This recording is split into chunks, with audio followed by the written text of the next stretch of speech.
Ngayong araw pala mga boss, pupunta ako sa shop kasi kailangan ko tong i-change oil yung motor natin. Kailangan talaga ito ma-change oil agad mga boss. Ewan ko ba, kaka-change oil lang naman nung linggo nito mga boss. Ayun, change oil na naman. Ito talaga ang mangyari mga boss kapag lumubog yung motor mo sa baha. Habang kasing bumabiyahe tayo kagabi mga boss, may dadaanan tayong bahain na kalsada. Kung motor, hapit pa ma, biktima.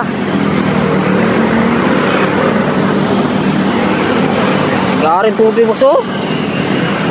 Masayo ng tubig ito niya. Yawa, among na gitong paghaturo ko sa dapat sa Mandawi. Yawa manoy. Garing puto ang tubig ko. Ito talaga na hindi mo maiiwasan mga boss kapag ganito ang trabaho mo bilang MC Taxi.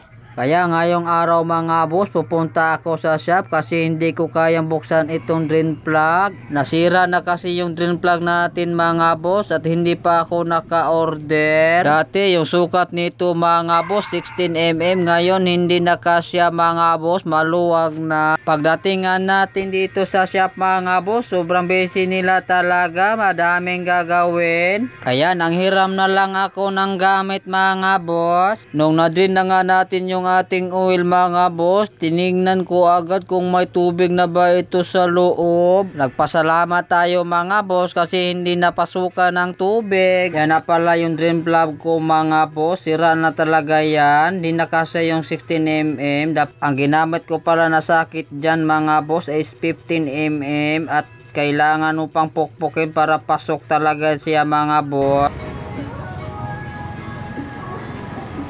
Nung natapos na nga tayo mag-change oil sa ating motor mga boss, dumiretso rin ako dito sa car wash para malinisan din ito kahit papaano. Nung natapos na nga tayo maglinis ng ating motor mga boss, dumiretso na naman ako sa bahay kasi doon ako magpalit ng gear oil niya. Kailangan din kasi itong palitan mga boss, baka ito rin pinasukan ng tubig. Kaya dapat talaga itong i-drain mga boss, baka kasi may halo itong tubig kasi babad na babad talaga sa tubig mga boss nung kagabi. May kasabihan kasi tayo mga boss, walang matibay na motor kung walang pakialam yung driver. Dapat iingatan talaga itong ating motor mga boss kasi ito nagsilbing hanap buhay natin. Sa tingin nyo mga boss, may tubig bang humahalo? Sa tingin ko kasi mga boss, parang meron ng tubig. Pagkatapos ko na nga na-drain mga boss, tinakpan ko na yung butas niya para masarinan na to ng bagong gear oil.